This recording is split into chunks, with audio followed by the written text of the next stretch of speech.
Break out your cast iron skillet for this Southwestern sweet potato hash.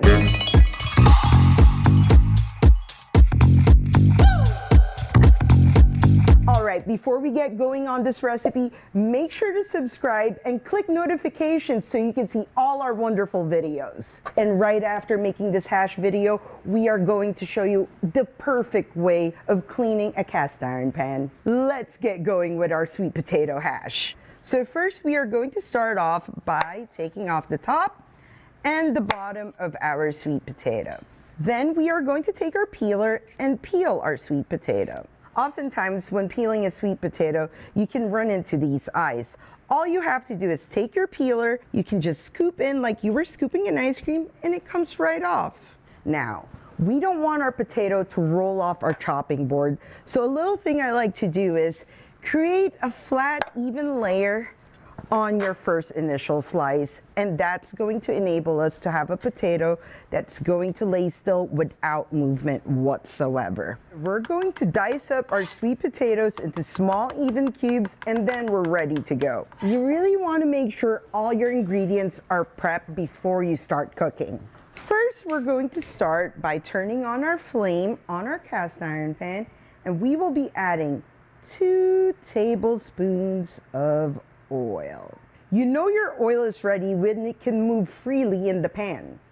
For our sweet potato hash, we will be using ground pork, and you can use any protein you would like to use for this. What's going to give it that nice hash breakfasty vibe is our McCormick Southwest Ranch seasoning.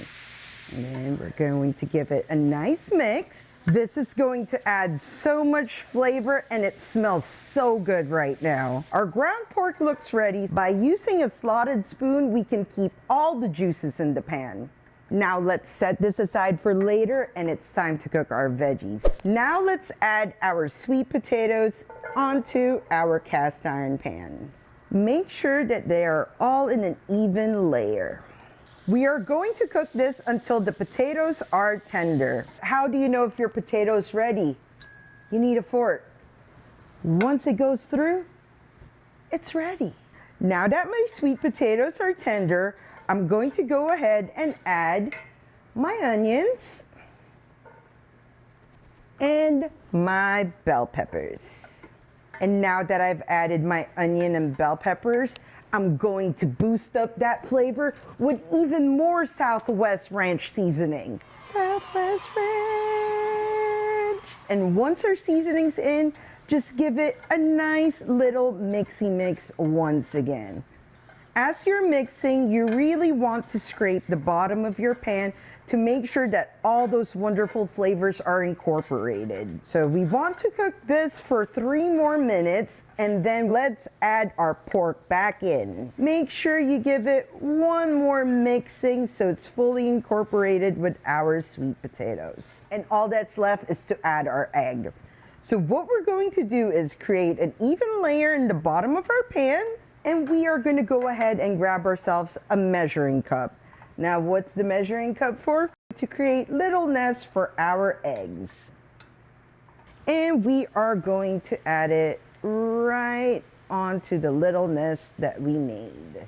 Now, let's take it to that next level by adding some cheese. So what's great about a cast iron is that this can go directly into my oven. And now it's time to finish this off. And into the oven it goes. Look at that, look at that. My eggs are just set. My cheese has been melted. What better way to give it some Southwestern vibes by adding a few more tomatoes, some scallions, jalapeno for some heat, and some avocados. All right, and now it's time to eat. Make sure you get a whole egg right on my plate. This looks so amazing. I can't wait to dig into it.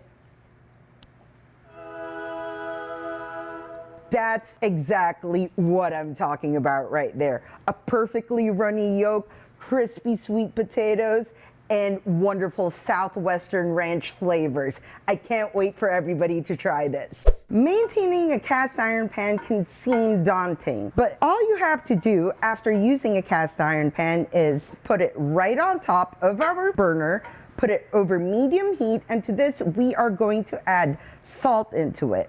And as we add our salt, we will be continuously swirling it around with a wooden spoon until our salt turns gray in color and some light smoke starts to appear on that. Once your smoke is already there, now we want a nice white smoke. Gray smoke can be a bad indicator that your pan is on fire. Turn off the flame and let your pan cool for 45 minutes. Right after this, all you really have to do is wipe off the salt from your pan and you will be guaranteed to have a clean and well-seasoned cast iron pan.